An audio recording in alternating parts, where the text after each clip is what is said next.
মুসা এবং সাবিনা তাদের একমাত্র মেয়ে পিঙ্কির সঙ্গে থাকত। মুসা একটি ফ্যাক্টরিতে কাজ করত এবং সে যত টাকা আয় করত তা দিয়ে খুব কষ্ট করেই তাদের সংসার চলত। বাবা, 25টা রোজা শেষ হয়ে গেল, এখনো আমাদের শপিং করা হয়নি। আমরা শপিং করতে কবে যাব? এখন তো আমার কাছে টাকা নেই রে পিঙ্কি। মালিককে বলেছি কিছু টাকা বোনাস দিতে। মালিক যদি সেই টাকা দেয় তাহলে তোকে শপিং করতে নিয়ে যাব। না বাবা, যে কোনো দিন নয়, চলো আজকে গিয়েই আমরা শপিং করে আসি। সবাই কত আগে জামা কাপড় কেনাকাটা শুরু করে দিয়েছে, শুধু আমাদেরই কিছু কেনা হয়নি। আমার তো মনে হচ্ছে এবার সব জামা কাপড় শেষ হয়ে যাবে। কি রে পিঙ্কি, তুই এত জেদ করছিস কেন? তোর বাবার কাছে এখন টাকা নেই। তাছাড়া প্রত্যেকবার ঈদে যে নতুন নতুন জামা কিনতে হবে এরকম কোনো কথা নেই। কি বললে? নতুন জামা কিনে দেবে না? আমার কথা পরিষ্কার করে শুনে নাও মা, ঈদে যদি আমি নতুন জামা না পাই তাহলে আমি বাড়ি ছেড়ে চলে যাব। আরে সাবিনা, তুমি শুধু শুধু মেয়েটাকে এত রাগিয়ে দিচ্ছ কেন? পিঙ্কি, তুই চিন্তা করিস না, আমাদের জামা কাপড় নেওয়া হোক বা না হোক তোরটা অবশ্যই হবে। কাল পরশু করে আমি তোকে দোকানে নিয়ে যাব। থ্যাংক ইউ ভেরি মাচ বাবা, আমি জানতাম তুমি অবশ্যই আমাকে শপিং করতে নিয়ে যাবে। এরপর পিঙ্কি খুশি মনে নিজের রুমে চলে যায়। সেদিন রাতের বেলা ঘুমাতে যাওয়ার সময় মুসা কিছু চিন্তা করছিল। এমন সময় সাবিনা তার কাছে যায়। আরে কি হয়েছে? তুমি বসে বসে কি চিন্তা করছো? মেয়েটার কথা চিন্তা করছি। মেয়েটা ঈদের জন্য অনেক আশা করে বসে আছে, তাকে নতুন জামা কিনে দিতে না পারলে অনেক কষ্ট পাবে। কিন্তু তোমার কাছে তো টাকা নেই, তুমি কিভাবে তাকে নতুন জামা কিনে দেবে? হ্যাঁ জানি আমার কাছে টাকা নেই, তাই তো চিন্তা করছি যে কিভাবে টাকা জোগাড় করব। আমি আমাদের পিঙ্কিকে এভাবে দুঃখী দেখতে পারবো না। এত বেশি চিন্তা করো না, বেশি চিন্তা করলে তোমার শরীর খারাপ হয়ে যাবে। তুমি তো দিন রাত পরিশ্রম করছো, তারপরেও আমাদের ইনকাম বাড়ছে না, তাতে কি করার আছে বলো? আমার কাছে একটা উপায় আছে। এই সামান্য কয়েকটা দিন পড়ে আছে, এই কয়েকদিন কারখানায় কাজ করার সঙ্গে সঙ্গে একটা গোডাউনে গাড়িতে মাল লোড করার কাজ করব। বেশ কয়েকদিন আগে কাজের অফারটা পেয়েছিলাম। কিন্তু সেই কাজটা অনেক বেশি পরিশ্রমওয়ালা হয়। ফ্যাক্টরিতে কাজ করার পরেও এত বেশি পরিশ্রম করে কাজ করা সম্ভব নয়। ওসব তুমি আমার উপর ছেড়ে দাও। আমাদের মেয়ের মুখে হাসি আনার জন্য আমি সবকিছু করতে পারি। আচ্ছা, এবার ঘুমিয়ে পড়ো। এই বলে মুসা এবং সাবিনা ঘুমিয়ে পড়ে। পরের দিন সকালে মুসা প্রত্যেক দিনের মতো ফ্যাক্টরিতে কাজ করতে চলে যায়। কিছু সময় পর পিঙ্কি তার এক বান্ধবী রুবিদের বাড়িতে যায়। আরে কি ব্যাপার পিঙ্কি, হঠাৎ করে আমাদের বাড়িতে? তুই ঈদের জন্য কিরকম জামা নিয়েছিস সেগুলি দেখতে এলাম। তুই তো 1 মাস আগে থাকতে জামা কাপড় কেনা শুরু করে দিয়েছিলিস, এতদিন পর্যন্ত হয়তো অনেকগুলো জামা হয়ে গেছে। হ্যাঁ হ্যাঁ, সে তো হবেই। বাবা মা আমাকে অনেকগুলো জামা কিনে দিয়েছে, আর তার উপর যত রিলেটিভ ছিল সকলে নতুন নতুন জামা দিয়েছে। আমার তো জামা কাপড়ের পাহাড় হয়ে গেছে। আরে বাহ, এটা তো খুব ভালো কথা। তোর জামাগুলো আমাকে দেখা না। আরে হ্যাঁ হ্যাঁ দেখাচ্ছি, চল। রুবি এই বলে পিঙ্কিকে তার জামা কাপড়গুলো দেখাতে থাকে। রুবির অনেকগুলো জামা কাপড় দেখে পিঙ্কি মনে মনে দুঃখী হয়ে পড়ে। রুবি কত ভাগ্যবান, তার বাবা মা তার কত ভালোভাবে খেয়াল রাখে। আমার কপালটাই খারাপ, ঈদের মাত্র 4 দিন বাকি, কিন্তু বাবা মা আমাকে কোনো জামা কাপড় কিনে দেয়নি। আরে কি হয়েছে পিঙ্কি, আবার কি ভাবতে শুরু করে দিলি? তোকে আসল জামাটা তো দেখানোই হয়নি। এই দেখ, পাকিস্তানি স্যুট। আরে বাহ, এটা তো অনেক ভালো জামা। ভালো তো লাগবেই, এটা এখন ট্রেন্ডিং। সকলে পাকিস্তানি স্যুট কেনার জন্য মারামারি করছে। এই জামা 10,000 টাকা নিয়েছে। সত্যি জামাটা খুব ভালো হয়েছে। আমিও বাবা মাকে বলবো আমাকে এরকম একটা পাকিস্তানি স্যুট কিনে দিতে। আমার মতো পাকিস্তানি স্যুট কিনতে হলে যত তাড়াতাড়ি সম্ভব দোকানে গিয়ে বুক করে নে। আমি নিজেই অনেক খোঁজাখুঁজি করার পর এটা পেয়েছিলাম। বেশি দেরি হলে মার্কেটে এই কাপড় আর পাওয়া যাবে না। এরপর পিঙ্কি কিছু সময় পর্যন্ত রবির সঙ্গে গল্প করার পর নিজের বাড়ি ফিরে যায়। সেদিন রাতের বেলা খাওয়া দাওয়া শেষ হয়ে গেলে পিঙ্কি তার বাবার কাছে যায়। বাবা, আমাকে 10,000 টাকা দাও, আমি পাকিস্তানি স্যুট কিনবো। কি বললি? 10,000 টাকা? তুই তো জানিস আমি সারা মাস কাজ করে মাত্র 8,000 টাকা পাই। তোকে 10,000 টাকা কিভাবে দেব? আমি তোমার কোনো কথা শুনতে চাই না বাবা। আমার বান্ধবী রুবি 10,000 টাকাওয়ালা পাকিস্তানি স্যুট কিনেছে, আমিও নেব। রবির বাবা শরীফুল বাবু অনেক বড় লোক, তাদের সঙ্গে আমাদের তুলনা করলে হয় না। তুই তো জানিস আমাদের সংসার চালাতে হিমশিম খেয়ে যেতে হয়। কাল কাজ থেকে ফিরে আমি তোকে 500 টাকা দেব, সেটা থেকে ভালো জামা কিনে নিস। না, আমি 500 টাকা নেব না। দিলে আমাকে 10,000 টাকাই দিতে হবে, না হলে আমি আর এই বাড়িতে থাকবো না। এভাবে জেদ করছিস কেন? তোকে আমি আগেও বলেছি অন্য কারোর দেখে তার মতো হওয়ার চেষ্টা করবি না। আমাদের যতটা সামর্থ্য আমাদের সেরকম করেই চলা দরকার। না মা, আমি কারোর কথা শুনবো না। আমাকে পাকিস্তানি স্যুট কিনে দিতেই হবে। চুপচাপ গিয়ে ঘুমিয়ে পড়, না হলে কিন্তু মার খাবি এবারে। মেয়েটাকে ছাড় দিয়ে দিয়ে মাথায় উঠে যাচ্ছে। মায়ের কথা শুনে পিঙ্কি খুব রেগে যায় এবং কান্নাকাটি করতে করতে নিজের রুমে চলে যায়। মেয়েকে এভাবে কান্নাকাটি করতে দেখে মুসা অনেক দুঃখী হয়ে যায়। আমি কোনো কাজের নয়, মেয়েটা নিজের পছন্দের একটা জামা নিতে পারছে না। জানি না কোন পাপ করেছিলাম যে এই জন্মে এত গরিব হয়ে জন্মাতে হয়েছে। তুমি এভাবে নিজেকে দোষারোপ করো না, এতে তোমার কোনো দোষ নেই। আমাদের মেয়েটাই দিন দিন বিগড়ে যাচ্ছে, তাকে ভালোভাবে বোঝাতে হবে। এবার তুমি চিন্তা না করে ঘুমিয়ে পড়ো। সাবিনা এই বলে ঘুমিয়ে পড়ে, কিন্তু মুসা সারা রাত জেগে নিজের মেয়ের কথাই ভাবতে থাকে। সাবিনা মাঝরাতে উঠে দেখে মুসা তখনও জেগে রয়েছে। আরে কি হলো, তুমি এখনো জেগে আছো কেন? আমার ঘুম আসছে না সাবিনা, এই গরিব হয়ে বেঁচে থাকতে আর ভালো লাগে না। জীবনে কিছুই করতে পারলাম না। এত রাতে তুমি এসব কথা নিয়ে বসে আছো? ঘুমিয়ে পড়ো, সবকিছু ঠিক হয়ে যাবে। সাবিনা মুসাকে বোঝাতে থাকে, কিন্তু হঠাৎ মুসার স্ট্রোক হয়ে যায় এবং মেঝেতে পড়ে যায়। সাবিনা তার এরকম অবস্থা দেখে প্রচন্ড ভয় পেয়ে যায় এবং তাড়াতাড়ি তাকে হসপিটালে নিয়ে যায়। পেশেন্টের ব্রেন স্ট্রোক হয়েছিল, যেমন তেমন করে তাকে বাঁচানো গেছে, কিন্তু তিনি প্যারালাইজ হয়ে গেছেন। হায় হায়, এ আমার কি সর্বনাশ হয়ে গেল। ডাক্তার বাবু, আপনি তাকে সুস্থ করে দিন। তাকে হসপিটালে অ্যাডমিট রাখুন। আমাদের ডাক্তার এবং নার্স সব সময় তার দেখাশোনা করতে থাকবে, এতে করে তিনি তাড়াতাড়ি সুস্থ হয়ে যেতে পারবেন। এসব করতে কত টাকা খরচ হবে? বেড ভাড়া এবং ডাক্তারদের ফিস নিয়ে প্রতিদিন 5,000 টাকা করে খরচ হবে। আপনারা যদি রাজি থাকেন তাহলে রিসেপশনে গিয়ে কথা বলে নিন।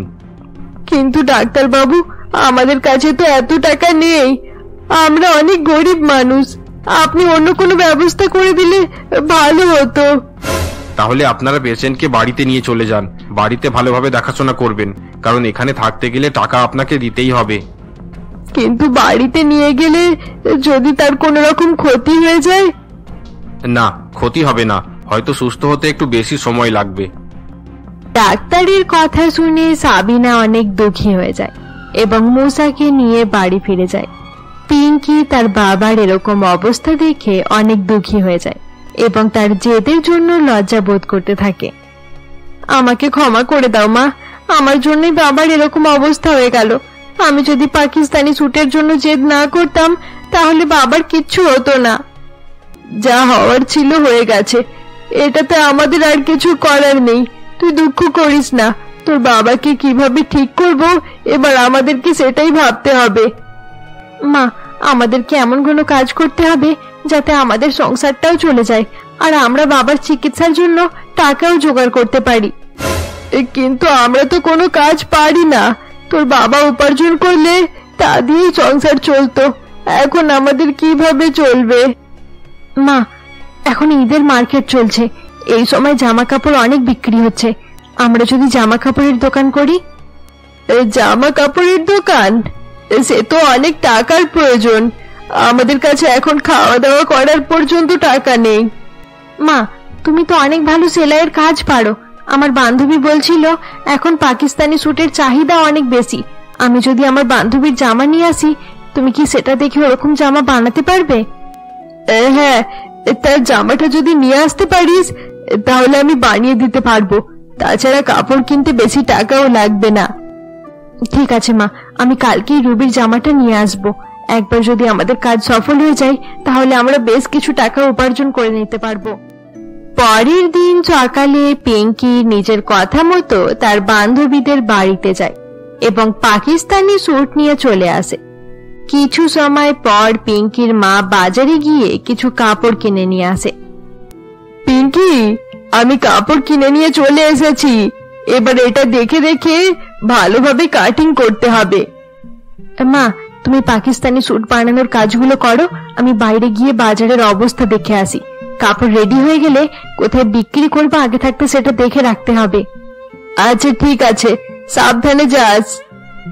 এরপর সাবিনা পাকিস্তানি স্যুট বানাতে শুরু করে দেয়। অপরদিকে পিঙ্কি বাজারে ঘুরে ঘুরে সবকিছু দেখতে থাকে। আন্টি, আপনার কি ঈদের জামা কাপড় কেনা হয়ে গেছে? হ্যাঁ, মোটামুটি হয়েছে। তুমি কে? আমার জামা কাপড় কেনা হয়েছে কিনা এ ব্যাপারে জিজ্ঞাসা করছো কেন? আসলে আন্টি, আমরা পাকিস্তানি স্যুট বিক্রি করি। এ বছরের পাকিস্তানি স্যুট অনেক ভালো চলছে। আপনারও সেই স্যুট নিশ্চয়ই কেনা হয়ে গেছে? আরে না না, অনেক ঘোরাফেরা করার পরেও পাকিস্তানি স্যুট খুঁজেই পাইনি। মার্কেট থেকে মনে হয় শেষ হয়ে গেছে। তুমি আমাকে পাকিস্তানি স্যুট জোগাড় করে দিতে পারবে? হ্যাঁ আন্টি, অবশ্যই পারবো। সেটার জন্যই তো আমি আপনার সঙ্গে কথা বলছি। আচ্ছা ঠিক আছে, তুমি তাহলে আমাকে দুটো পাকিস্তানি স্যুট জোগাড় করে দিও। আপনি চিন্তা করবেন না আন্টি, মার্কেটে না থাকলেও আমাদের কাছে অনেকগুলো পাকিস্তানি স্যুট আছে। আপনি কালকে নিজের কাপড় পেয়ে যাবেন। ওই সামনে আমাদের বাড়ি, মুসাদের বাড়ি জিজ্ঞাসা করলে যে কেউই আপনাকে দেখিয়ে দেবে। আচ্ছা ঠিক আছে, আমি তাহলে কাল সকালেই নিজের জামা নিতে চলে যাব। পিঙ্কি এভাবেই মার্কেটে ঘুরে ঘুরে সকলকে তাদের পাকিস্তানি স্যুটের ব্যাপারে জানাতে থাকে। এরপর সন্ধ্যাবেলায় পিঙ্কি বাড়ি ফিরে আসে। কি রে পিঙ্কি, তোর বাড়ি ফিরতে এত দেরি হয়ে গেল কিভাবে? দুপুর বেলায় বেরিয়ে সন্ধ্যাবেলায় বাড়ি ফিরছিস? মা, ওসব কথা ছাড়ো, আগে শোনো, আমি 30 খানা পাকিস্তানি স্যুটের অর্ডার নিয়ে এসেছি। সবাই এক এক পিস পাকিস্তানি স্যুটের জন্য 5000 করে টাকা দেবে বলেছে। আরে বাহ, এটা তো অনেক ভালো কথা, কিন্তু এত তাড়াতাড়ি আমি 30 খানা পাকিস্তানি স্যুট কিভাবে বানাবো? সেটা নিয়েও কোনো চিন্তা করতে হবে না মা। 30 খানা স্যুট বানানোর জন্য তুমি অনেক সময় পাবে। আমি সকলকে বলে দিয়েছি যে ঈদের দিন পর্যন্ত আমাদেরকে সময় দিতে হবে। আচ্ছা, তার মানে আমাদের কাছে এখনো 4 দিন পড়ে রয়েছে। ভালোভাবে কাজ করলে 4 দিনে আমি অবশ্যই বানিয়ে দিতে পারবো। এরপর সাবিনা মন দিয়ে কাজ করতে শুরু করে দেয় এবং পরের দিন থেকেই এক এক করে কাস্টমার এসে তাদের পাকিস্তানি স্যুট নিয়ে যেতে থাকে। এভাবেই দেখতে দেখতে 2 দিন কেটে যায়। আরে মা, তুমি তো বলেছিলে 4 দিন সময় লাগবে, কিন্তু তুমি 2 দিনেতেই 30 খানা পাকিস্তানি স্যুট বানিয়ে ফেলেছো। আমাদের কত টাকা লাভ হয়েছে? তোর বুদ্ধির জন্য এই 2 দিনে কাজ করে আমরা 1 লাখ টাকা লাভ করতে পেরেছি। আরো 20 খানা অর্ডার নিয়ে নিয়েছি। মা, এই ব্যবসায় তো অনেক লাভ। আমরা যদি পাকিস্তানি স্যুটের একটা দোকান করি তাহলে তো অনেক ভালো চলবে। এখন ঈদের মার্কেট, তাই সকলে বেশি বেশি দাম দিয়ে জামা কাপড় কিনে নিয়ে যাচ্ছে। ঈদের পর এত বেশি লাভ করতে পারবো না। হ্যাঁ জানি, এত বেশি লাভ করতে পারবো না, কিন্তু যদি কম লাভ করি তাতেও আমাদের পরিবার খুব ভালোভাবেই চলে যাবে। এটা তুই একদম ঠিক কথা বলেছিস পিঙ্কি। ঈদ পার হয়ে গেলে আমরা একটা ছোটখাটো দোকান করব, আর তারও আগে তোর বাবার চিকিৎসা করাবো। এভাবেই পিঙ্কি তার মায়ের সঙ্গে আরো কয়েকটা পাকিস্তানি স্যুটের অর্ডার নিয়ে নেয় এবং ঈদ পর্যন্ত কাজ করে 1.5 লক্ষ টাকা ইনকাম করে। এরপর তারা মুসাকে হসপিটালে অ্যাডমিট করিয়ে দেয়। ডাক্তার বাবু, আপনি অনেক ভালোভাবে তার চিকিৎসা করুন। আমরা চাই যে সে যেন তাড়াতাড়ি সুস্থ হয়ে উঠুক। পেশেন্টের যেমন কন্ডিশন, তাতে করে হয়তো তার সুস্থ হতে খুব বেশি সময় লাগবে না। হাতে কিছুটা সেন্স এসেছে। হসপিটালে মুসার চিকিৎসা হতে থাকে। অপরদিকে পিঙ্কি এবং তার মা বাজারে একটি ছোট দোকান ভাড়া নিয়ে পাকিস্তানি স্যুট বিক্রি করতে শুরু করে দেয়। আরে পিঙ্কি, ঈদ পার হয়ে গেল, কিন্তু তুই কোথাও ঘুরতে গেলি না। এই নে 10,000 টাকা, এটা দিয়ে তুই নিজের মনের মতো কিছু কেনাকাটা করিস। না মা, আমি টাকা নেব না। এই টাকার জন্য জেদ করতে গিয়ে বাবাকে অসুস্থ করে ফেলেছি। আমার আর টাকার প্রতি কোনো লোভ নেই। আমরা মন দিয়ে কাজ করে আগে বাবাকে সুস্থ করব। তুই তো অনেক বড় হয়ে গেছিস দেখছি। তোর বাবা সুস্থ থাকলে তোর এরকম রূপ দেখে অনেক খুশি হতো। আচ্ছা মা, বাবা সুস্থ হয়ে গেলে আমরা যদি কোথাও ঘুরতে যাই তাহলে কেমন হয়? এখন তো আমাদের আর টাকার অভাব নেই। ঠিক আছে, তোর বাবা সুস্থ হয়ে গেলে আমরা দিল্লিতে ঘুরতে যাব আর তাজমহল দেখব। আরে বাহ, খুব ভালো হবে। আমি প্রার্থনা করব বাবা যেন তাড়াতাড়ি সুস্থ হয়ে ওঠে। এইভাবেই দেখতে দেখতে বেশ কয়েকদিন কেটে যায় এবং মুসা অনেকটা সুস্থ হয়ে ওঠে। পেশেন্ট এবার অনেক রিকভার করে গেছে, প্যারালাইসিস ভালো হয়ে গেছে। আস্তে আস্তে করে হাঁটাচলা করলে শরীরে আগের মতো জোর চলে আসবে। আপনার অনেক ধন্যবাদ ডাক্তার বাবু। আপনাদের পরিশ্রমের কারণেই এটা সম্ভব হয়েছে। আমরা কি এখন তার সঙ্গে দেখা করতে পারি? আরে হ্যাঁ, যান, গিয়ে দেখা করে নিন। ডাক্তারের কথা শুনে সাবিনা এবং পিঙ্কি অনেক খুশি হয়ে যায় এবং তাড়াতাড়ি হসপিটাল রুমের ভেতরে যায়। আরে সাবিনা, পিঙ্কি, এসো এসো। আমি একটু আগেই ডাক্তারকে তোমাদের ব্যাপারে জিজ্ঞাসা করছিলাম। ডাক্তার বাবু বলে দিয়েছেন তুমি এবার পুরোপুরি সুস্থ হয়ে গেছো। এবার হাঁটা চলা শুরু করলে শরীরে আবার আগের মতো জোর চলে আসবে। আমাকে ক্ষমা করে দাও বাবা, আমি প্রমিস করছি আর কোনোদিনও তোমাকে বিরক্ত করব না। আরে আরে, তুই এরকম ভাবে বলছিস কেন? তোর জন্য আমার শরীর খারাপ হয়নি। বাবা, আমি ভালো করেই জানি এসব কিছু আমার জন্যই হয়েছে। আমি তোমার উপর অনেক চাপ সৃষ্টি করেছিলাম। আচ্ছা, ওসব কথা ছাড়ো, এখন আমি তো সুস্থ হয়ে গেছি। আচ্ছা সাবিনা, তুমি হাসপাতালে ভর্তি করার জন্য টাকা কোথায় পেলে? এখানে এতদিন রাখার জন্য নিশ্চয়ই অনেক টাকা দিতে হয়েছে। এখন আমাদের টাকার সমস্যা নেই, আমাদের অভাব দূর হয়ে গেছে। হ্যাঁ বাবা, মা একদম ঠিক কথাই বলছে। আমরা পাকিস্তানি স্যুটের দোকান করেছি, আমাদের দোকান খুব ভালোভাবে চলছে। এটা তুই কি বলছিস? দোকান করেছিস? হ্যাঁ বাবা, মা কাপড় কিনে পাকিস্তানি স্যুট তৈরি করে আর আমরা দুজনে মিলে সেটা বিক্রি করি। এই সব তোমার মেয়ের জন্যই সম্ভব হয়েছে। আমাদের পিঙ্কি পাকিস্তানি স্যুটের আইডিয়া না দিলে আমি কোনোদিনও এটা করতে পারতাম না। আরে বা পিঙ্কি, তোর যে অনেক বুদ্ধি। সত্যি, তুই না থাকলে হয়তো আমি এখনো সুস্থ হতাম না। আমার কপাল অনেক ভালো যে তোর মতো মেয়ে পেলাম। এরপর পিঙ্কি এবং সাবিনা মুসাকে সঙ্গে নিয়ে বাড়ি ফিরে যায়। কয়েকদিন পর মুসা পুরোপুরি ভাবে সুস্থ হয়ে ওঠে এবং দোকানের কাজে সাবিনা এবং পিঙ্কিকে সাহায্য করতে শুরু করে। এবার থেকে আমি দোকানে বসবো, তুমি মন দিয়ে জামা কাপড় তৈরি করবে। তাছাড়া আমি কয়েকজন কারিগর জোগাড় করে দেব, তারাও পাকিস্তানি স্যুট বানিয়ে দেবে। হ্যাঁ, এটা ভালো আইডিয়া। এমনিতে আমাদের কাস্টমার অনেক বেড়ে গেছে, সকলকে জামা কাপড় দিয়ে শেষ করা যায় না, আরো কয়েকজন কারিগর দরকার। এরপর থেকে সাবিনা কয়েকজন মহিলা কারিগরকে সঙ্গে নিয়ে পাকিস্তানি স্যুট বানাতো এবং সেই জামা কাপড়গুলো মুসা দোকানে বসে বিক্রি করত। অপরদিকে পিঙ্কি মাঝে মাঝে তার বাবা মাকে সাহায্য করত এবং মন দিয়ে তার পড়াশোনাও করত। এভাবেই তারা সুখে শান্তিতে জীবন কাটাতে থাকে। বন্ধুরা, আজকের গল্পটি তোমাদের কেমন লাগলো? গল্পটি পছন্দ হলে অবশ্যই লাইক করে আমাদের চ্যানেলকে সাবস্ক্রাইব করে দিও। আর তোমাদের ঈদের জন্য কার কটা করে ড্রেস কেনা হয়েছে আমাদেরকে কমেন্ট করে জানিও। আর বন্ধুরা, এবছর ঈদে তোমরা কারা কারা পাকিস্তানি স্যুট কিনেছো আমাদেরকে কমেন্ট করে জানিও। মুসা এবং সাবিনা তাদের একমাত্র মেয়ে পিঙ্কির সঙ্গে থাকতো। মুসা একটি ফ্যাক্টরিতে কাজ করত এবং সে যত টাকা আয় করত তা দিয়ে খুব কষ্ট করেই তাদের সংসার চলতো। বাবা, 25টা রোজা শেষ হয়ে গেল, এখনো আমাদের শপিং করা হয়নি। আমরা শপিং করতে কবে যাব?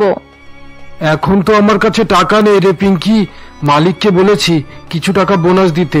মালিক যদি সেই টাকা দেয় তাহলে তোকে শপিং করতে নিয়ে যাব। না বাবা, যে কোনো দিন নয়, চলো আজকে গিয়েই আমরা শপিং করে আসি। সবাই কত আগে জামা কাপড় কেনাকাটা শুরু করে দিয়েছে, শুধু আমাদেরই কিছু কেনা হয়নি। আমার তো মনে হচ্ছে এবার সব জামা কাপড় শেষ হয়ে যাবে। কি রে পিঙ্কি, তুই এত জেদ করছিস কেন? তোর বাবার কাছে এখন টাকা নেই। তাছাড়া প্রত্যেকবার ঈদে যে নতুন নতুন জামা কিনতে হবে এরকম কোনো কথা নেই। কি বললে? নতুন জামা কিনে দেবে না? আমার কথা পরিষ্কার করে শুনে নাও মা, ঈদে যদি আমি নতুন জামা না পাই তাহলে আমি বাড়ি ছেড়ে চলে যাব। আরে সাবিনা, তুমি শুধু শুধু মেয়েটাকে এত রাগিয়ে দিচ্ছ কেন? পিঙ্কি, তুই চিন্তা করিস না, আমাদের জামা কাপড় নেওয়া হোক বা না হোক তোরটা অবশ্যই হবে। কাল পরশু করে আমি তোকে দোকানে নিয়ে যাব। থ্যাংক ইউ ভেরি মাচ বাবা, আমি জানতাম তুমি অবশ্যই আমাকে শপিং করতে নিয়ে যাবে। এরপর পিঙ্কি খুশি মনে নিজের রুমে চলে যায়। সেদিন রাতের বেলা ঘুমাতে যাওয়ার সময় মুসা কিছু চিন্তা করছিল। এমন সময় সাবিনা তার কাছে যায়। আরে কি হয়েছে, তুমি বসে বসে কি চিন্তা করছো? মেয়েটার কথা চিন্তা করছি। মেয়েটা ঈদের জন্য অনেক আশা করে বসে আছে, তাকে নতুন জামা কিনে দিতে না পারলে অনেক কষ্ট পাবে। কিন্তু তোমার কাছে তো টাকা নেই, তুমি কিভাবে তাকে নতুন জামা কিনে দেবে? হ্যাঁ জানি আমার কাছে টাকা নেই, তাই তো চিন্তা করছি যে কিভাবে টাকা জোগাড় করব। আমি আমাদের পিঙ্কিকে এভাবে দুঃখী দেখতে পারবো না। এত বেশি চিন্তা করো না, বেশি চিন্তা করলে তোমার শরীর খারাপ হয়ে যাবে। তুমি তো দিন রাত পরিশ্রম করছো, তারপরেও আমাদের ইনকাম বাড়ছে না, তাতে কি করার আছে বলো? আমার কাছে একটা উপায় আছে। এই সামান্য কয়েকটা দিন পড়ে আছে, এই কয়েকদিন কারখানায় কাজ করার সঙ্গে সঙ্গে একটা গোডাউনে গাড়িতে মাল লোড করার কাজ করব। বেশ কয়েকদিন আগে কাজের অফারটা পেয়েছিলাম। কিন্তু সেই কাজটা অনেক বেশি পরিশ্রমওয়ালা হয়। ফ্যাক্টরিতে কাজ করার পরেও এত বেশি পরিশ্রম করে কাজ করা সম্ভব নয়। ওসব তুমি আমার উপর ছেড়ে দাও। আমাদের মেয়ের মুখে হাসি আনার জন্য আমি সবকিছু করতে পারি। আচ্ছা এবার ঘুমিয়ে পড়ো। এই বলে মুসা এবং সাবিনা ঘুমিয়ে পড়ে। পরের দিন সকালে মুসা প্রত্যেক দিনের মতো ফ্যাক্টরিতে কাজ করতে চলে যায়। কিছু সময় পর পিঙ্কি তার এক বান্ধবী রুবিদের বাড়িতে যায়। আরে কি ব্যাপার পিঙ্কি, হঠাৎ করে আমাদের বাড়িতে? তুই ঈদের জন্য কিরকম জামা নিয়েছিস সেগুলোই দেখতে এলাম। তুই তো 1 মাস আগে থাকতেই জামা কাপড় কেনা শুরু করে দিয়েছিলিস, এতদিন পর্যন্ত হয়তো অনেকগুলোই জামা হয়ে গেছে। হ্যাঁ হ্যাঁ, সে তো হবেই। বাবা মা আমাকে অনেকগুলো জামা কিনে দিয়েছে, আর তার উপর যত রিলেটিভ ছিল সকলে নতুন নতুন জামা দিয়েছে। আমার তো জামা কাপড়ের পাহাড় হয়ে গেছে। আরে বাহ, এটা তো খুব ভালো কথা। তোর জামাগুলো আমাকে দেখা না। আরে হ্যাঁ হ্যাঁ দেখাচ্ছি, চল। রুবি এই বলে পিঙ্কিকে তার জামা কাপড়গুলো দেখাতে থাকে। রুবির অনেকগুলো জামা কাপড় দেখে পিঙ্কি মনে মনে দুঃখী হয়ে পড়ে। রুবি কত ভাগ্যবান, তার বাবা মা তার কত ভালোভাবে খেয়াল রাখে। আমার কপালটাই খারাপ, ঈদের মাত্র 4 দিন বাকি, কিন্তু বাবা মা আমাকে কোনো জামা কাপড় কিনে দেয়নি। আরে কি হয়েছে পিঙ্কি, আবার কি ভাবতে শুরু করে দিলি? তোকে আসল জামাটা তো দেখানোই হয়নি। এই দেখ, পাকিস্তানি স্যুট। আরে বাহ, এটা তো অনেক ভালো জামা। ভালো তো লাগবেই, এটা এখন ট্রেন্ডিং। সকলে পাকিস্তানি স্যুট কেনার জন্য মারামারি করছে। এই জামা 10,000 টাকা নিয়েছে। সত্যি জামাটা খুব ভালো হয়েছে। আমিও বাবা মাকে বলবো আমাকে এরকম একটা পাকিস্তানি স্যুট কিনে দিতে। আমার মতো পাকিস্তানি স্যুট কিনতে হলে যত তাড়াতাড়ি সম্ভব দোকানে গিয়ে বুক করে নে। আমি নিজেই অনেক খোঁজাখুঁজি করার পর এটা পেয়েছিলাম। বেশি দেরি হলে মার্কেটে এই কাপড় আর পাওয়া যাবে না। এরপর পিঙ্কি কিছু সময় পর্যন্ত রবির সঙ্গে গল্প করার পর নিজের বাড়ি ফিরে যায়। সেদিন রাতের বেলা খাওয়া দাওয়া শেষ হয়ে গেলে পিঙ্কি তার বাবার কাছে যায়। বাবা, আমাকে 10,000 টাকা দাও, আমি পাকিস্তানি স্যুট কিনবো। কি বললি? 10,000 টাকা? তুই তো জানিস আমি সারা মাস কাজ করে মাত্র 8,000 টাকা পাই। তোকে 10,000 টাকা কিভাবে দেব? আমি তোমার কোনো কথা শুনতে চাই না বাবা। আমার বান্ধবী রুবি 10,000 টাকাওয়ালা পাকিস্তানি স্যুট কিনেছে, আমিও নেব। রুবির বাবা শরীফুল বাবু অনেক বড় লোক, তাদের সঙ্গে আমাদের তুলনা করলে হয় না। তুই তো জানিস আমাদের সংসার চালাতে হিমশিম খেয়ে যেতে হয়। কাল কাজ থেকে ফিরে আমি তোকে 500 টাকা দেব, সেটা থেকে ভালো জামা কিনে নিস। না, আমি 500 টাকা নেব না। দিলে আমাকে 10,000 টাকাই দিতে হবে, না হলে আমি আর এই বাড়িতে থাকবো না। এভাবে জেদ করছিস কেন? তোকে আমি আগেও বলেছি অন্য কারোর দেখে তার মতো হওয়ার চেষ্টা করবি না। আমাদের যতটা সামর্থ্য আমাদের সেরকম করেই চলা দরকার। না মা, আমি কারোর কথা শুনবো না। আমাকে পাকিস্তানি স্যুট কিনে দিতেই হবে। চুপচাপ গিয়ে ঘুমিয়ে পড়, না হলে কিন্তু মার খাবি এবারে। মেয়েটাকে ছাড় দিয়ে দিয়ে মাথায় উঠে যাচ্ছে। মায়ের কথা শুনে পিঙ্কি খুব রেগে যায় এবং কান্নাকাটি করতে করতে নিজের রুমে চলে যায়। মেয়েকে এভাবে কান্নাকাটি করতে দেখে মুসা অনেক দুঃখী হয়ে যায়। আমি কোনো কাজের নয়, মেয়েটা নিজের পছন্দের একটা জামা নিতে পারছে না। জানি না কোন পাপ করেছিলাম যে এই জন্মে এত গরিব হয়ে জন্মাতে হয়েছে। তুমি এভাবে নিজেকে দোষারোপ করো না, এতে তোমার কোনো দোষ নেই।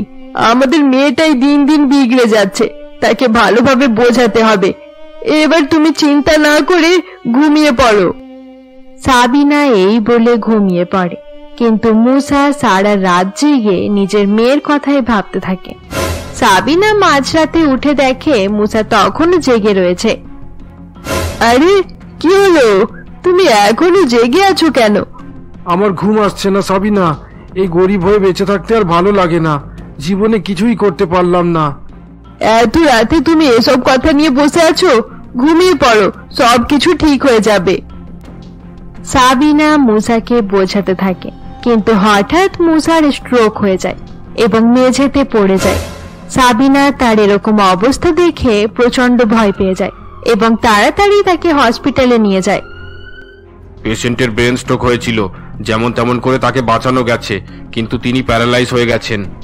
হায় হায়, এ আমার কি সর্বনাশ হয়ে গেল! ডাক্তার বাবু, আপনি তাকে সুস্থ করে দিন। তাকে হসপিটালে অ্যাডমিট রাখুন। আমাদের ডাক্তার এবং নার্স সব সময় তার দেখাশোনা করতে থাকবে, এতে করে তিনি তাড়াতাড়ি সুস্থ হয়ে যেতে পারবেন। এসব করতে কত টাকা খরচ হবে? বেড ভাড়া এবং ডাক্তারদের ফিস নিয়ে প্রতিদিন 5,000 টাকা করে খরচ হবে। আপনারা যদি রাজি থাকেন তাহলে রিসেপশনে গিয়ে কথা বলে নিন। কিন্তু ডাক্তার বাবু, আমাদের কাছে তো এত টাকা নেই, আমরা অনেক গরিব মানুষ। আপনি অন্য কোনো ব্যবস্থা করে দিলে ভালো হতো। তাহলে আপনারা পেশেন্টকে বাড়িতে নিয়ে চলে যান, বাড়িতে ভালোভাবে দেখাশোনা করবেন, কারণ এখানে থাকতে গেলে টাকা আপনাকে দিতেই হবে। কিন্তু বাড়িতে নিয়ে গেলে যদি তার কোনো রকম ক্ষতি হয়ে যায়? না, ক্ষতি হবে না, হয়তো সুস্থ হতে একটু বেশি সময় লাগবে। ডাক্তারের কথা শুনে সাবিনা অনেক দুঃখী হয়ে যায় এবং মুসাকে নিয়ে বাড়ি ফিরে যায়। পিঙ্কি তার বাবার এরকম অবস্থা দেখে অনেক দুঃখী হয়ে যায় এবং তার জেদের জন্য লজ্জা বোধ করতে থাকে। আমাকে ক্ষমা করে দাও মা, আমার জন্যই বাবার এরকম অবস্থা হয়ে গেল। আমি যদি পাকিস্তানি স্যুটের জন্য জেদ না করতাম তাহলে বাবার কিচ্ছু হতো না। যা হওয়ার ছিল হয়ে গেছে, এটাতে আমাদের আর কিছু করার নেই। তুই দুঃখ করিস না, তোর বাবাকে কিভাবে ঠিক করব এবার আমাদেরকে সেটাই ভাবতে হবে। মা, আমাদেরকে এমন কোনো কাজ করতে হবে যাতে আমাদের সংসারটাও চলে যায় আর আমরা বাবার চিকিৎসার জন্য টাকাও জোগাড় করতে পারি। কিন্তু আমরা তো কোনো কাজ পারি না। তোর বাবা উপার্জন করলে তা দিয়েই সংসার চলতো, এখন আমাদের কিভাবে চলবে? মা, এখন ঈদের মার্কেট চলছে, এই সময় জামা কাপড় অনেক বিক্রি হচ্ছে। আমরা যদি জামা কাপড়ের দোকান করি? জামা কাপড়ের দোকান? সে তো অনেক টাকার প্রয়োজন। আমাদের কাছে এখন খাওয়া দাওয়া করার পর্যন্ত টাকা নেই। মা, তুমি তো অনেক ভালো সেলাইয়ের কাজ পারো। আমার বান্ধবী বলছিল এখন পাকিস্তানি স্যুটের চাহিদা অনেক বেশি। আমি যদি আমার বান্ধবীর জামা নিয়ে আসি, তুমি কি সেটা দেখে ওরকম জামা বানাতে পারবে? হ্যাঁ, তার জামাটা যদি নিয়ে আসতে পারিস তাহলে আমি বানিয়ে দিতে পারবো। তাছাড়া কাপড় কিনতে বেশি টাকাও লাগবে না। ঠিক আছে মা, আমি কালকেই রুবির জামাটা নিয়ে আসবো। একবার যদি আমাদের কাজ সফল হয়ে যায় তাহলে আমরা বেশ কিছু টাকা উপার্জন করে নিতে পারবো। পরের দিন সকালে পিঙ্কি নিজের কথা মতো তার বান্ধবীদের বাড়িতে যায় এবং পাকিস্তানি স্যুট নিয়ে চলে আসে। কিছু সময় পর পিঙ্কির মা বাজারে গিয়ে কিছু কাপড় কিনে নিয়ে আসে। পিঙ্কি, আমি কাপড় কিনে নিয়ে চলে এসেছি। এবার এটা দেখে দেখে ভালোভাবে কাটিং করতে হবে। মা, তুমি পাকিস্তানি স্যুট বানানোর কাজগুলো করো, আমি বাইরে গিয়ে বাজারের অবস্থা দেখে আসি। কাপড় রেডি হয়ে গেলে কোথায় বিক্রি করবো আগে থাকতে সেটা দেখে রাখতে হবে। আচ্ছা ঠিক আছে, সাবধানে যাস। এরপর সাবিনা পাকিস্তানি স্যুট বানাতে শুরু করে দেয়। অপরদিকে পিঙ্কি বাজারে ঘুরে ঘুরে সবকিছু দেখতে থাকে। আন্টি, আপনার কি ঈদের জামা কাপড় কেনা হয়ে গেছে? হ্যাঁ, মোটামুটি হয়েছে। তুমি কে? আমার জামা কাপড় কেনা হয়েছে কিনা এ ব্যাপারে জিজ্ঞাসা করছো কেন? আসলে আন্টি, আমরা পাকিস্তানি স্যুট বিক্রি করি। এবছরের পাকিস্তানি স্যুট অনেক ভালো চলছে। আপনারও সেই স্যুট নিশ্চয়ই কেনা হয়ে গেছে? আরে না না, অনেক ঘোরাফেরা করার পরেও পাকিস্তানি স্যুট খুঁজেই পাইনি। মার্কেট থেকে মনে হয় শেষ হয়ে গেছে। তুমি আমাকে পাকিস্তানি স্যুট জোগাড় করে দিতে পারবে? হ্যাঁ আন্টি, অবশ্যই পারবো। সেটার জন্যই তো আমি আপনার সঙ্গে কথা বলছি। আচ্ছা ঠিক আছে, তুমি তাহলে আমাকে দুটো পাকিস্তানি স্যুট জোগাড় করে দিও। আপনি চিন্তা করবেন না আন্টি, মার্কেটে না থাকলেও আমাদের কাছে অনেকগুলো পাকিস্তানি স্যুট আছে। আপনি কালকে নিজের কাপড় পেয়ে যাবেন। ওই সামনে আমাদের বাড়ি, মুসাদের বাড়ি জিজ্ঞাসা করলে যে কেউই আপনাকে দেখিয়ে দেবে। আচ্ছা ঠিক আছে, আমি তাহলে কাল সকালেই নিজের জামা নিতে চলে যাব। পিঙ্কি এভাবেই মার্কেটে ঘুরে ঘুরে সকলকে তাদের পাকিস্তানি স্যুটের ব্যাপারে জানাতে থাকে। এরপর সন্ধ্যাবেলায় পিঙ্কি বাড়ি ফিরে আসে। কি রে পিঙ্কি, তোর বাড়ি ফিরতে এত দেরি হয়ে গেল কিভাবে? দুপুর বেলায় বেরিয়ে সন্ধ্যাবেলায় বাড়ি ফিরছিস? মা, ওসব কথা ছাড়ো, আগে শোনো, আমি 30খানা পাকিস্তানি স্যুটের অর্ডার নিয়ে এসেছি। সবাই এক এক পিস পাকিস্তানি স্যুটের জন্য 5000 করে টাকা দেবে বলেছে। আরে বাহ, এটা তো অনেক ভালো কথা, কিন্তু এত তাড়াতাড়ি আমি 30খানা পাকিস্তানি স্যুট কিভাবে বানাবো? সেটা নিয়েও কোনো চিন্তা করতে হবে না মা, 30খানা স্যুট বানানোর জন্য তুমি অনেক সময় পাবে। আমি সকলকে বলে দিয়েছি যে ঈদের দিন পর্যন্ত আমাদেরকে সময় দিতে হবে। আচ্ছা, তার মানে আমাদের কাছে এখনো 4 দিন পড়ে রয়েছে। ভালোভাবে কাজ করলে 4 দিনে আমি অবশ্যই বানিয়ে দিতে পারবো। এরপর সাবিনা মন দিয়ে কাজ করতে শুরু করে দেয় এবং পরের দিন থেকেই এক এক করে কাস্টমার এসে তাদের পাকিস্তানি স্যুট নিয়ে যেতে থাকে। এভাবেই দেখতে দেখতে 2 দিন কেটে যায়। আরে মা, তুমি তো বলেছিলে 4 দিন সময় লাগবে, কিন্তু তুমি 2 দিনেতেই 30খানা পাকিস্তানি স্যুট বানিয়ে ফেলেছো। আমাদের কত টাকা লাভ হয়েছে? তোর বুদ্ধির জন্য এই 2 দিনে কাজ করে আমরা 1 লাখ টাকা লাভ করতে পেরেছি। আরো 20খানা অর্ডার নিয়েছি। মা, এই ব্যবসায় তো অনেক লাভ। আমরা যদি পাকিস্তানি স্যুটের একটা দোকান করি তাহলে তো অনেক ভালো চলবে। এখন ঈদের মার্কেট, তাই সকলে বেশি বেশি দাম দিয়ে জামা কাপড় কিনে নিয়ে যাচ্ছে। ঈদের পর এত বেশি লাভ করতে পারবো না। হ্যাঁ জানি, এত বেশি লাভ করতে পারবো না, কিন্তু যদি কম লাভ করি তাতেও আমাদের পরিবার খুব ভালোভাবেই চলে যাবে। এটা তুই একদম ঠিক কথা বলেছিস পিঙ্কি। ঈদ পার হয়ে গেলে আমরা একটা ছোটখাটো দোকান করব, আর তারও আগে তোর বাবার চিকিৎসা করাবো। এভাবেই পিঙ্কি তার মায়ের সঙ্গে আরো কয়েকটা পাকিস্তানি স্যুটের অর্ডার নিয়ে নেয় এবং ঈদ পর্যন্ত কাজ করে 1.5 লক্ষ টাকা ইনকাম করে। এরপর তারা মুসাকে হসপিটালে অ্যাডমিট করিয়ে দেয়। ডাক্তার বাবু, আপনি অনেক ভালোভাবে তার চিকিৎসা করুন। আমরা চাই যে সে যেন তাড়াতাড়ি সুস্থ হয়ে উঠুক। পেশেন্টের যেমন কন্ডিশন, তাতে করে হয়তো তার সুস্থ হতে খুব বেশি সময় লাগবে না। হাতে কিছুটা সেন্স এসেছে। হসপিটালে মুসার চিকিৎসা হতে থাকে। অপরদিকে পিঙ্কি এবং তার মা বাজারে একটি ছোট দোকান ভাড়া নিয়ে পাকিস্তানি স্যুট বিক্রি করতে শুরু করে দেয়।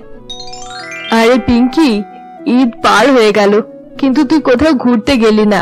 এই নে 10,000 টাকা, এটা দিয়ে তুই নিজের মনের মতো কিছু কেনাকাটা করিস। না মা, আমি টাকা নেব না। এই টাকার জন্য জেদ করতে গিয়ে বাবাকে অসুস্থ করে ফেলেছি। আমার আর টাকার প্রতি কোনো লোভ নেই। আমরা মন দিয়ে কাজ করে আগে বাবাকে সুস্থ করব। তুই তো অনেক বড় হয়ে গেছিস দেখছি। তোর বাবা সুস্থ থাকলে তোর এরকম রূপ দেখে অনেক খুশি হতো। আচ্ছা মা, বাবা সুস্থ হয়ে গেলে আমরা যদি কোথাও ঘুরতে যাই তাহলে কেমন হয়? এখন তো আমাদের আর টাকার অভাব নেই। ঠিক আছে, তোর বাবা সুস্থ হয়ে গেলে আমরা দিল্লিতে ঘুরতে যাব আর তাজমহল দেখব। আরে বাহ, খুব ভালো হবে। আমি প্রার্থনা করব বাবা যেন তাড়াতাড়ি সুস্থ হয়ে ওঠে। এইভাবে দেখতে দেখতে বেশ কয়েকদিন কেটে যায় এবং মুসা অনেকটা সুস্থ হয়ে ওঠে। পেশেন্ট এবার অনেক রিকভার করে গেছে। প্যারালাইসিস ভালো হয়ে গেছে। আস্তে আস্তে করে হাঁটাচলা করলে শরীরে আগের মতো জোর চলে আসবে। আপনার অনেক ধন্যবাদ ডাক্তার বাবু। আপনাদের পরিশ্রমের কারণেই এটা সম্ভব হয়েছে। আমরা কি এখন তার সঙ্গে দেখা করতে পারি? আরে হ্যাঁ, যান, গিয়ে দেখা করে নিন। ডাক্তারের কথা শুনে সাবিনা এবং পিঙ্কি অনেক খুশি হয়ে যায় এবং তাড়াতাড়ি হসপিটাল রুমের ভেতরে যায়। আরে সাবিনা, পিঙ্কি, এসো এসো, আমি একটু আগেই ডাক্তারকে তোমাদের ব্যাপারে জিজ্ঞাসা করছিলাম। ডাক্তার বাবু বলে দিয়েছেন তুমি এবার পুরোপুরি সুস্থ হয়ে গেছো। এবার হাঁটা চলা শুরু করলে শরীরে আবার আগের মতো জোর চলে আসবে। আমাকে ক্ষমা করে দাও বাবা, আমি প্রমিস করছি আর কোনোদিনও তোমাকে বিরক্ত করব না। আরে আরে, তুই এরকম ভাবে বলছিস কেন? তোর জন্য আমার শরীর খারাপ হয়নি। বাবা, আমি ভালো করেই জানি এসব কিছু আমার জন্যই হয়েছে। আমি তোমার উপর অনেক চাপ সৃষ্টি করেছিলাম। আচ্ছা, ওসব কথা ছাড়ো, এখন আমি তো সুস্থ হয়ে গেছি। আচ্ছা সাবিনা, তুমি হাসপাতালে ভর্তি করার জন্য টাকা কোথায় পেলে? এখানে এতদিন রাখার জন্য নিশ্চয়ই অনেক টাকা দিতে হয়েছে। এখন আমাদের টাকার সমস্যা নেই, আমাদের অভাব দূর হয়ে গেছে। হ্যাঁ বাবা, মা একদম ঠিক কথাই বলছে। আমরা পাকিস্তানি স্যুটের দোকান করেছি, আমাদের দোকান খুব ভালোভাবে চলছে। এটা তুই কি বলছিস? দোকান করেছিস? হ্যাঁ বাবা, মা কাপড় কিনে পাকিস্তানি স্যুট তৈরি করে আর আমরা দুজনে মিলে সেটা বিক্রি করি। এই সব তোমার মেয়ের জন্যই সম্ভব হয়েছে। আমাদের পিঙ্কি পাকিস্তানি স্যুটের আইডিয়া না দিলে আমি কোনোদিনও এটা করতে পারতাম না। আরে বা পিঙ্কি, তোর যে অনেক বুদ্ধি। সত্যি, তুই না থাকলে হয়তো আমি এখনো সুস্থ হতাম না। আমার কপাল অনেক ভালো যে তোর মতো মেয়ে পেলাম। এরপর পিঙ্কি এবং সাবিনা মুসাকে সঙ্গে নিয়ে বাড়ি ফিরে যায়। কয়েকদিন পর মুসা পুরোপুরি ভাবে সুস্থ হয়ে ওঠে এবং দোকানের কাজে সাবিনা এবং পিঙ্কিকে সাহায্য করতে শুরু করে। এবার থেকে আমি দোকানে বসবো, তুমি মন দিয়ে জামা কাপড় তৈরি করবে। তাছাড়া আমি কয়েকজন কারিগর জোগাড় করে দেব, তারাও পাকিস্তানি স্যুট বানিয়ে দেবে। হ্যাঁ, এটা ভালো আইডিয়া। এমনিতে আমাদের কাস্টমার অনেক বেড়ে গেছে, সকলকে জামা কাপড় দিয়ে শেষ করা যায় না, আরো কয়েকজন কারিগর দরকার। এরপর থেকে সাবিনা কয়েকজন মহিলা কারিগরকে সঙ্গে নিয়ে পাকিস্তানি স্যুট বানাতো এবং সেই জামা কাপড়গুলো মুসা দোকানে বসে বিক্রি করত। অপরদিকে পিঙ্কি মাঝে মাঝে তার বাবা মাকে সাহায্য করত এবং মন দিয়ে তার পড়াশোনাও করত। এভাবেই তারা সুখে শান্তিতে জীবন কাটাতে থাকে। বন্ধুরা, আজকের গল্পটি তোমাদের কেমন লাগলো? গল্পটি পছন্দ হলে অবশ্যই লাইক করে আমাদের চ্যানেলকে সাবস্ক্রাইব করে দিও।